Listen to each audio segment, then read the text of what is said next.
Yashoda Nandana Brajajana Ranjana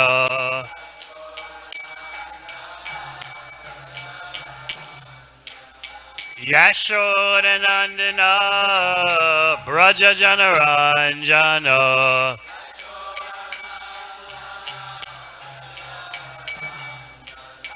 Jamuna Tira Vanachari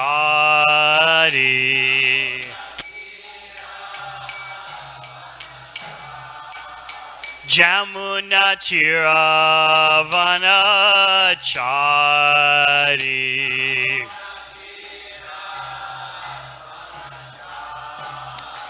Jayo Radha Madhava Kunja Bihari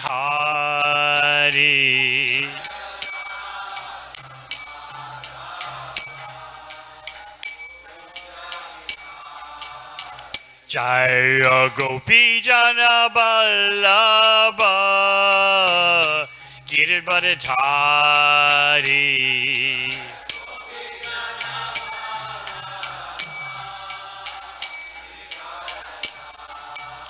Jai Gopi Jana Ballabha Giridhari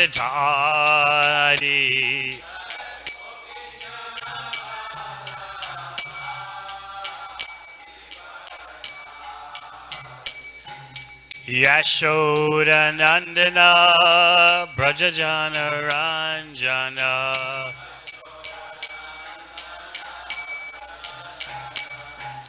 Yashoda Nandana Brajajana Ranjana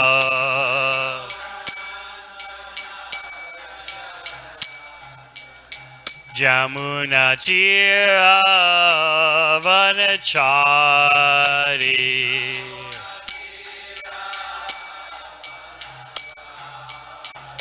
Jayo Radha Madhava Kunja Bihari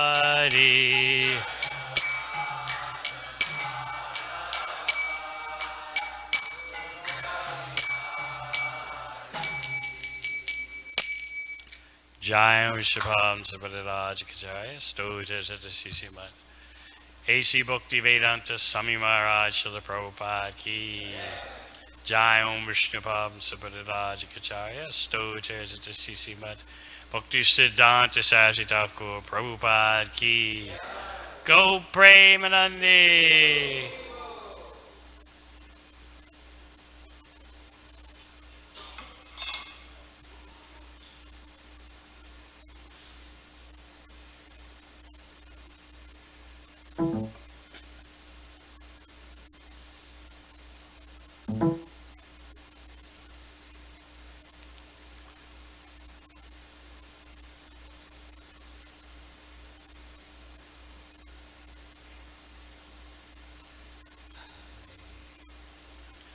Om Namo Bhagavate Vasudevaya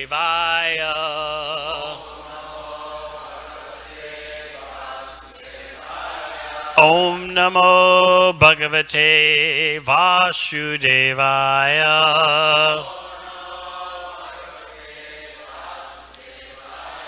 Om Namo Bhagavate Vasudevaya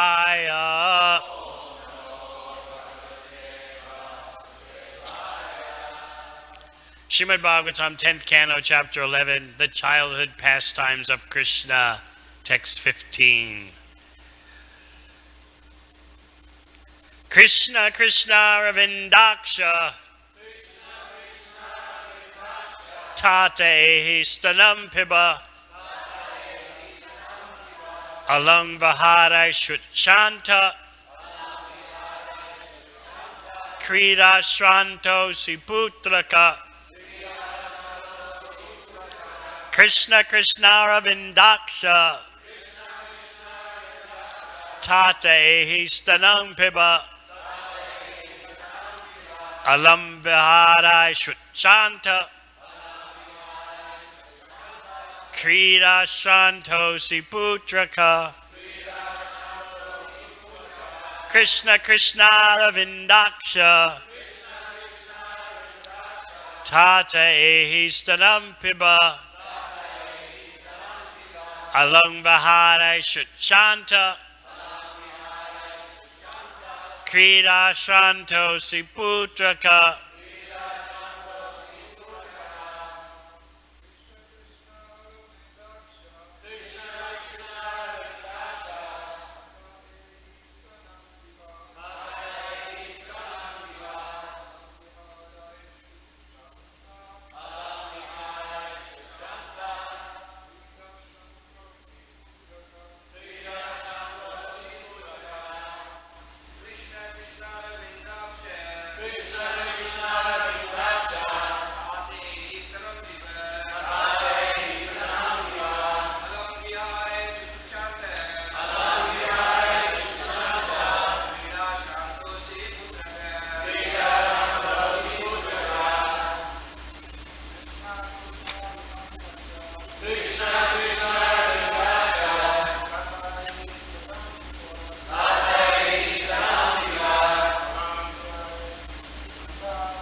Vaishnavis.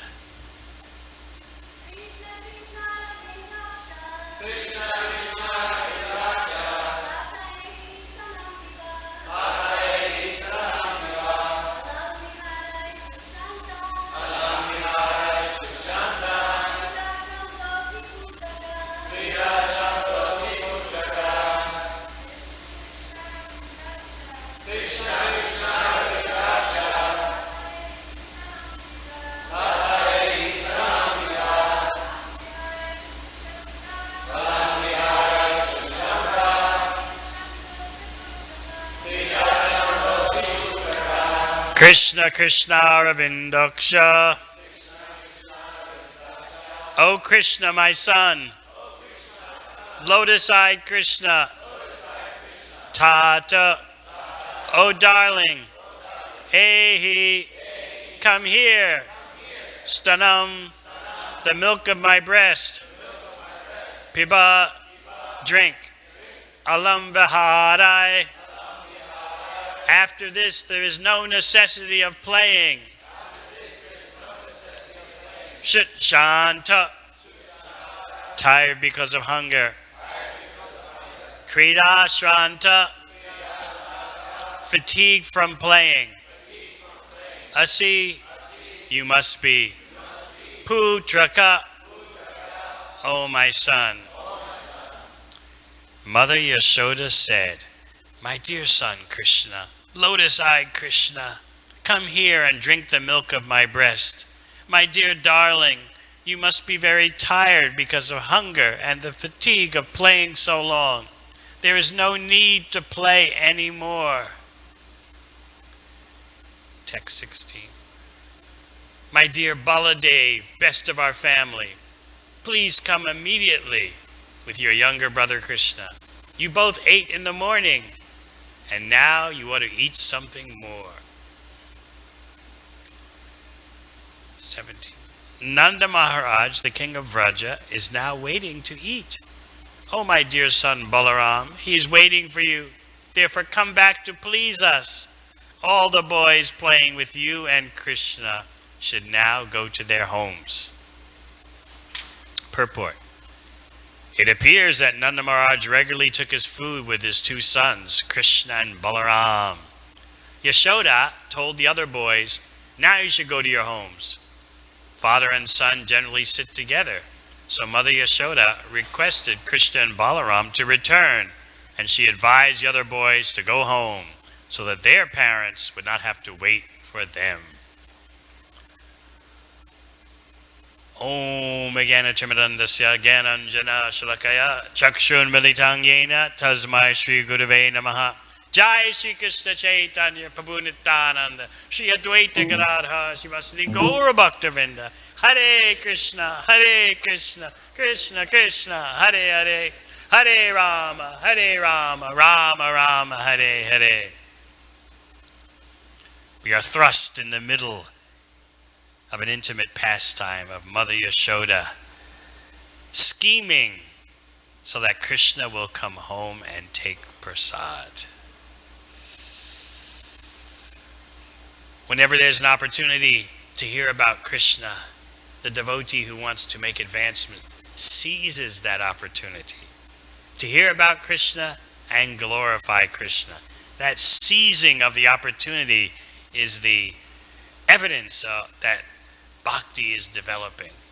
Just like in material life, when there's an opportunity for sense gratification, you know what to do. Deluded by the three modes of material nature, you seize the opportunity. Yes, let's do it. In bhakti, that same enthusiasm is there, but it's all for the perfect purpose of hearing about Krishna and glorifying Krishna.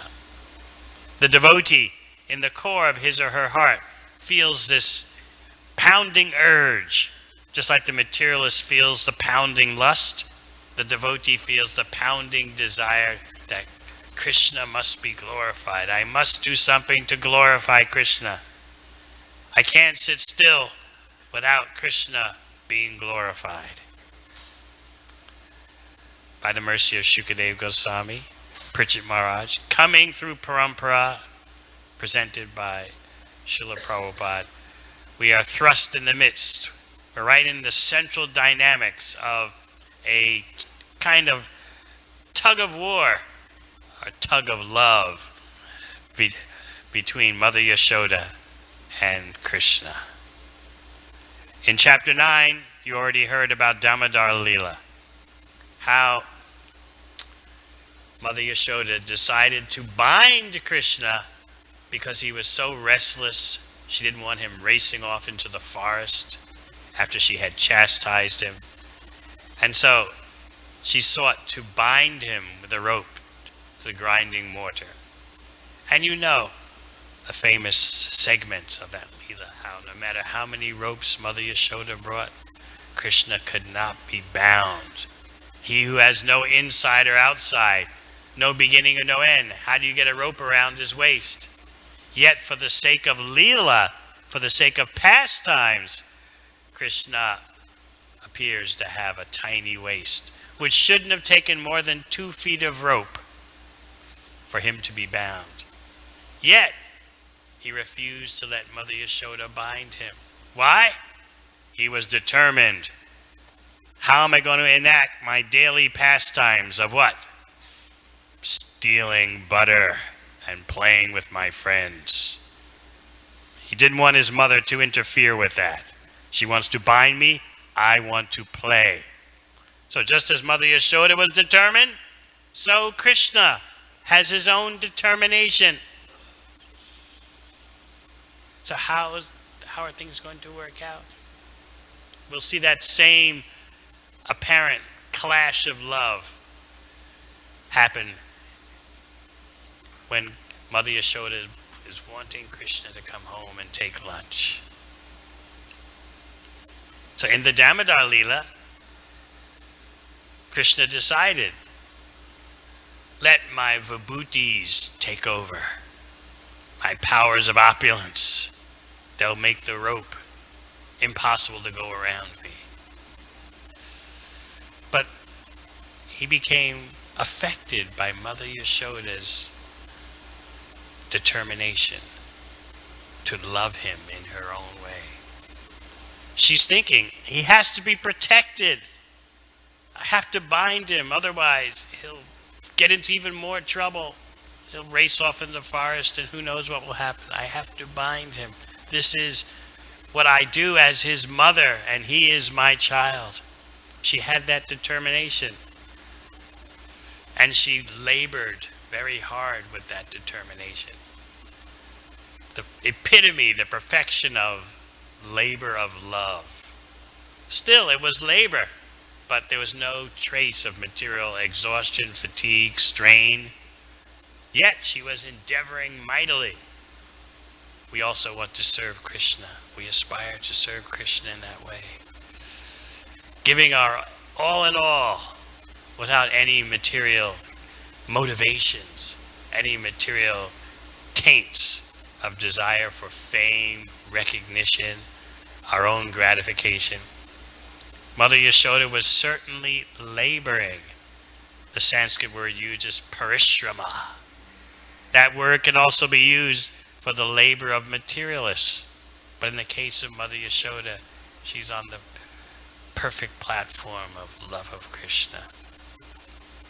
So she had the parishrama, and gradually Krishna became affected. At first he was resistant.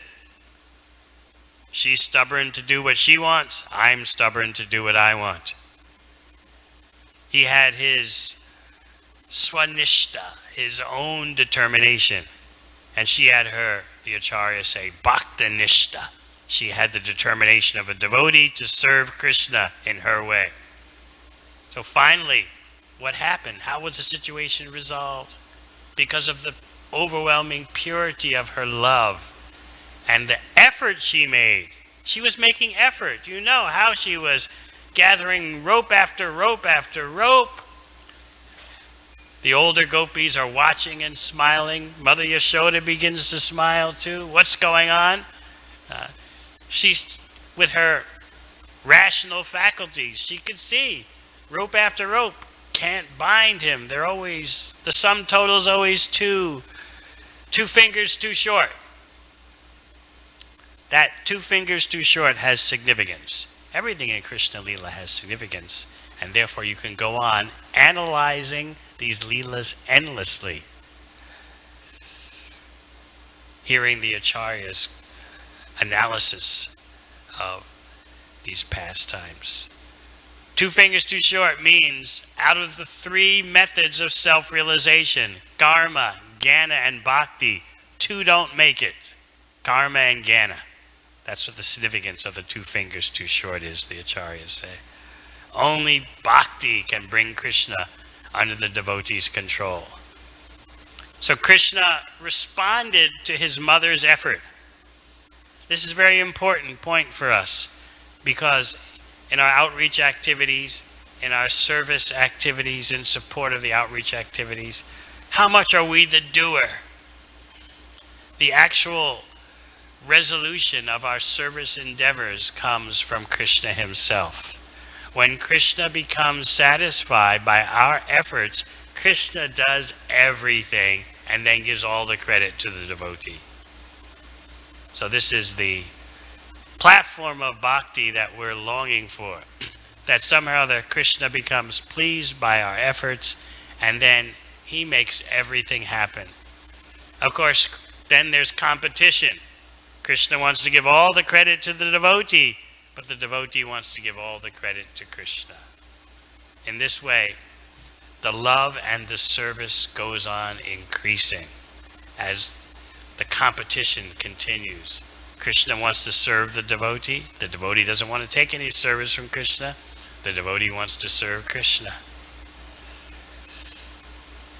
Finally, in response to Mother Yashoda's parishrama, her intense labor of pure love, labor without any trace of material strain or fatigue, finally, Krishna responded with kripa, mercy. All right, let her bind me. I have my own agenda. My agenda, besides playing with my friends, my agenda is to become conquered by my devotee's love. So that love of Mother Yashoda resolved the situation in which Krishna was determined to play and do mischief, and Mother Yashoda was determined to bind him. So here in this chapter, we have the same paradox again. Krishna is attached to playing. Let's get that straight about the Supreme Personality of Godhead, Bhagavan, the possessor of unlimited opulence. He is attached to playing with his friends in the forest of Vrindavan. He is not attached to creating the universe. He is not attached to maintaining the universe. He is not attached to destroying the universe. He is not even attached to the royal palaces of Dwarka. He is attached to playing with his friends in the forest. And Mother Yashoda, she is attached to caring for her child. No matter what wondrous things he does. And she's seen some wondrous things. Still she knows the supreme absolute truth is he's my child. I must care for him. She first sends Rohini. Let's get into the whole strategy, because it's going to take a lot to get Krishna to stop playing with his friends and come home and eat. It's going to take politics, and Mother Yashoda is the expert politician, making strategies, managemental tactics, how to do everything to get Krishna back to take his lunch. And so again, you're going to see the struggle of pure love. She sends Rohini, and Rohini is calling Krishna, Balaram, please come back for lunch. Even though Rohini is the mother of Balaram, still Balaram and Krishna both are more attached to Yashoda, and Rohini knows that. But just see how there's no envy in Vrindavan. She fails in her mission, and she goes and tells Mother Yashoda, you'd better go and call them yourself.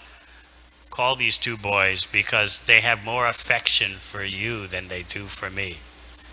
Can you imagine a mother saying that?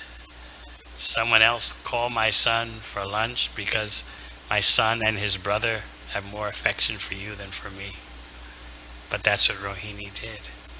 Showing us that if we want to be ready for Goloka Vrindavan, we have to be free from all envy and know how to participate and cooperate with Krishna properly. So Mother Yashoda is now coming, and you're hearing the account of what it's like for Mother Yashoda to summon Krishna and Balaram. She's calling out, Krishna, Krishna, Ravindaksha.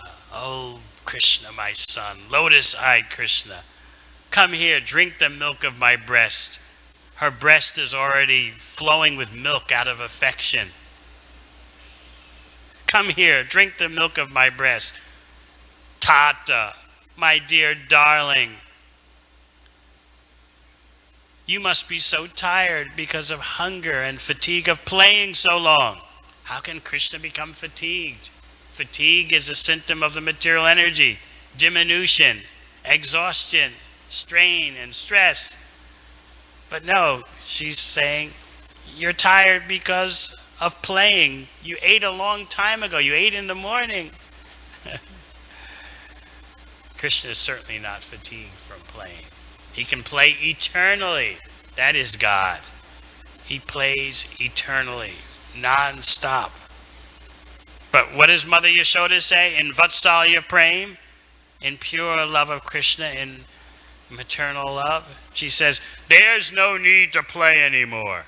You're going to tell Krishna that? There's no need to play anymore? Alam Viharai. After this, after what you've been doing all morning, there's no necessity of your playing anymore. Mother Yashoda is calling a time out for playing. But how does Krishna feel about that? Of course, everything is for Krishna's pleasure, whether he's playing with his friends or he's eating with his father Nanda Maharaj. Everything is his supreme enjoyment. Nevertheless, these are all interactions of pure love. And so Mother Yashoda has to scheme how to get Krishna back. So first she calls him. Krishna, Krishna, come drink the milk of my breast. You're tired. You've been playing all morning. Now let's get into the details here that the Acharyas give. Vishwanath Chakravarti Thakur, Jiva Goswami. Let's get into Mother Yashoda's strategy. She knows what she's doing. She's calling Krishna from afar. Why? Because she's thinking, if I get up too close near him, he's going to run away. So I start calling from afar. Krishna, Krishna, Ravindaksha. She's already scheming. But there's no response. Krishna and his friends are determined to play. So then she says, in text 16, Hey Rama Gatsha Tatashu, my dear Baladev. And how does she describe Baladev? As Kulanandana, the great hope of our family, the best of our family. Please come immediately with your younger brother Krishna. You both ate in the morning, and now you ought to have something to eat more. So why is she calling Baladev? Why is she addressing him specifically? This is politics. She's thinking, I'll call Baladev Kulanandana, the best of the dynasty, and Krishna will feel motivated like that. I'll bring out some envy in him. Why is she calling Baladev? What about me? So she knows what she's doing. Even though she's in pure motherly love, that involves scheming, it involves tactics, and so therefore, she's calling Baladev so that she's addressing Baladev directly so that Krishna will be affected. Why? She's calling him the great hope of the family. Of course, the relationship between Krishna and Balaram is so tight. But anyway, Mother Yashoda has her angles, and these angles are all going on in pure love. Just see the variety, the variegatedness. Just see the tactics, the ploys she's using to accomplish her goal, that Krishna should come home and eat. So then, there's still no response. Krishna is playing. Serious business is playing with the cowherd boys. So now, in text 17, Nanda Maharaj, the king of Vraj, is waiting to eat. Oh, my dear son Balaram, he's waiting for you. Therefore, come back to please us. All the boys playing with you and Krishna should now go home. Mother Yashoda wants to shut the whole operation down. This is just too much. These boys, they should go home. Krishna and Balaram should come to my home. Balaram, don't you know what's happening? Nanda Maharaj is waiting. So in the purport, Prabhupada describes, as we heard, that apparently Nanda Maharaj regularly took his food with his two sons. But we shouldn't forget the fact that Mother Yashoda is hyping up everything. Nanda Maharaj is waiting. Come on, come on. You're going to keep Nanda Maharaj, your father, from his meals. Come on, come on, come on. She's hyping everything just to accomplish her goal that Krishna should come home so she could take care of him. So she's not, as we say, grasping for straws. She's using everything in her arsenal. First appealing to Balaram because Krishna's not listening. Then bringing out the evidence of Nanda Maharaj. He's waiting. Don't you take your meal with him? Still, Krishna needs further persuasion. And by this time, Mother Yashoda is up close. She started off calling from afar so Krishna wouldn't run away. And now she's getting closer and closer. And she's telling him, Krishna, today is the day for an auspicious ceremony. Your moon, the moon is conjoined with the auspicious star of your birth. Today is the day for yajna, dana, and tapa. Today is the day for sacrifice, charity, and austerity. It's a celebration day for you in terms of your birth.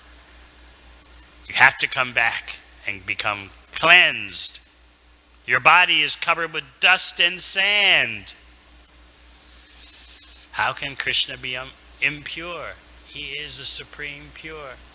But again, Mother Yashoda is hyping everything.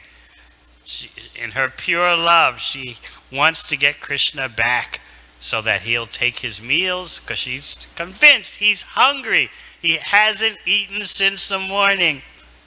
And obviously, isn't it true? Someone who's playing all day in the forest, their body becomes covered with dust and sand. He needs me to bathe him. She wants to render her service. As Krishnadas Kaviraj Goswami says in Chaitanya Charitamrita, who do you know who's not a servant of Krishna? Everyone, in whatever relationship they have with Krishna, has this streak of dasya prem, this love of Krishna and servitude. Therefore, even the gopis say that they are maid servants of Krishna. Even Mother Yashoda, just see how she's serving Krishna. she urges Krishna, "You're always liking to give charity. Today is the day to give cows in charity to the brahmanas. Therefore, be pure." She's telling Krishna, "Be shuchi." By this time, she has Krishna by the hand. And at this point, even the other boys have been dispersed. They've gone home. This is taking a while. And because the other boys have finally gone home, and Mother Yashoda is dealing with Krishna directly, she's got him by the hand, she's now able to say, again making politics, "Just see all your playmates. They're already home, they're cleansed, they're decorated, they're wearing beautiful ornaments given by their mothers.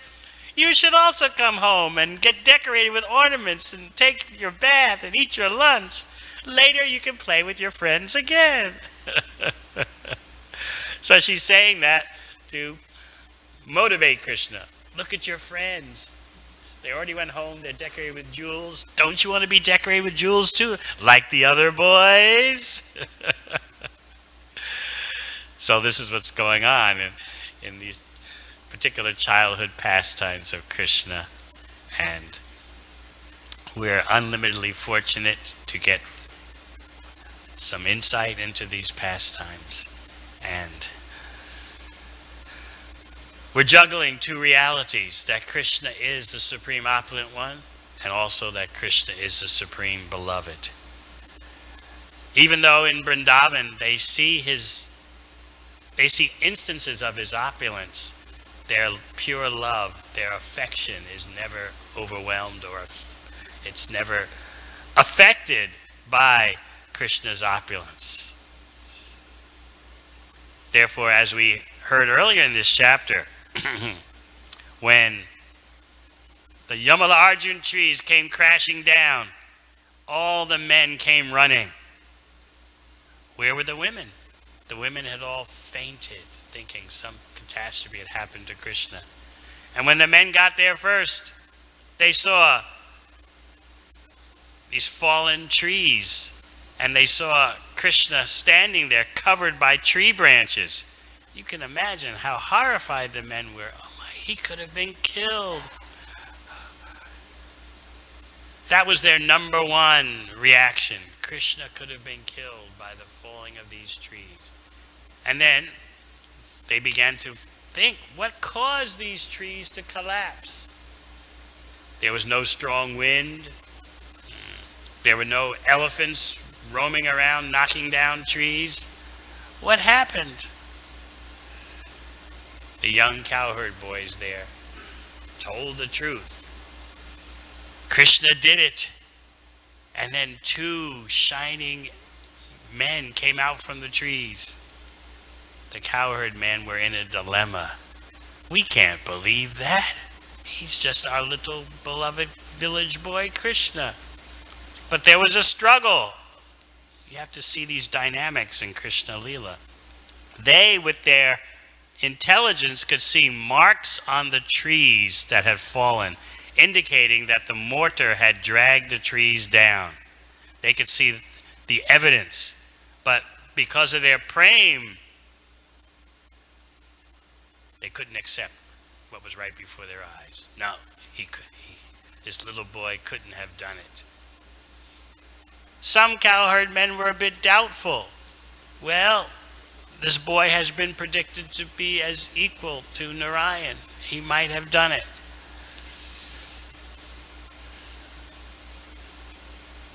We can't listen, though, to these little cowherd boys. What do they know? So in this way, even though Krishna's wonders were right before they're right before the cowherd men's eyes, ultimately they couldn't accept it. The love, the affection is the number one reality in Goloka Vrindavan. So even when they see Krishna do amazing things, killing demons, dragging down trees, their love makes them always be fixed in the consciousness. He's our little Krishna. He's our beloved. Jai Radha Madhava Kunja Vihari Gopi Jana Ballava Girid Vadhatari. questions, comments from the senior Vaishnavas?